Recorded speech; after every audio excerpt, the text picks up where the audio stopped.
అమ్మా అక్షయ, మీ అమ్మ వచ్చింది. అక్షయ, శ్రీకర్ పరిస్థితి ఎలా ఉందమ్మా? ఇంకా క్రిటికల్ గానే ఉందన్నయ్యా. నాన్న గురించి నేనిక్కడ మహామృత్యుంజయ మంత్రాన్ని చదువుతూనే ఉన్నానమ్మా. ఆ శివయ్య దయతో ఈ పాటికి నాన్న కోలుకోవాలి కదా.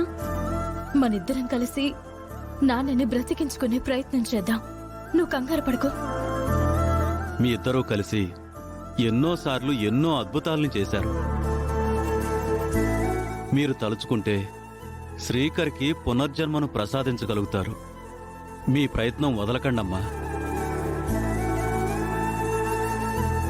మీ నాన్న విషయంలో ఏదో కుట్ర జరిగిందమ్మా. ఆ వశీకర గురించి తెలుసుకుందామని నా వంతు ప్రయత్నంగా దాని ఇంటికి వెళ్ళాను.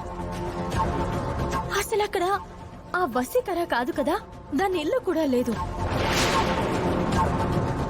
మనం ఆభరణాలను దేవాదాయ శాఖ వారికి అప్పగించేసిన తర్వాత క్షుద్ర శక్తి మనల్ని విడిచి వెళ్లిపోయిందని అనుకున్నాను.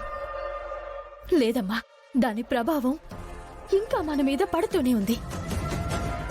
శాశ్వతమైన పరిష్కారాన్ని ఈసారి వెతుక్కోవాలి. ఆ వశీకర ఎవరు పంపిస్తే వచ్చిందో, ఎందుకొచ్చిందో తెలుసుకుంటేనే ముందు ముందు రాబోయే ప్రమాదాల్ని ఆపగలుగుతాం. ముందు బావా ప్రమాదం నుంచి బయటపడాలి. అప్పుడు ఆ వశీకర ఎవరో, దాని వెనక ఎవరున్నారో అన్నీ బయటికి లాగుతాను.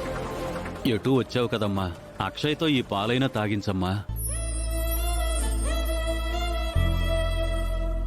తాగమ్మా. ముందు నేను నాన్నని చూడాలమ్మా. నాన్న దగ్గరకు నిన్ను తీసుకుని వెళ్ళడానికే వచ్చాను. తాగు.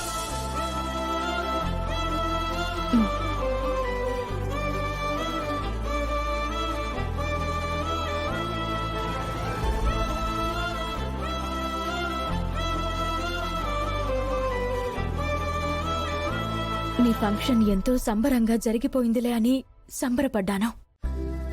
చివరి నిమిషంలో అంతా తారుమారైపోయింది.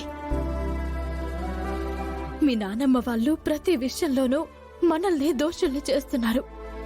సంతకాలంటూ వెంట పడుతున్నారు. వాళ్ళంతేనమ్మా. ఎవరెలా పోయినా పర్వాలేదు. అనుబంధాలు మంట కలిసిపోయినా వాళ్ళకు అనవసరం. వాళ్ల పంతం వాళ్ళది, వాళ్ల స్వార్థం వాళ్ళది.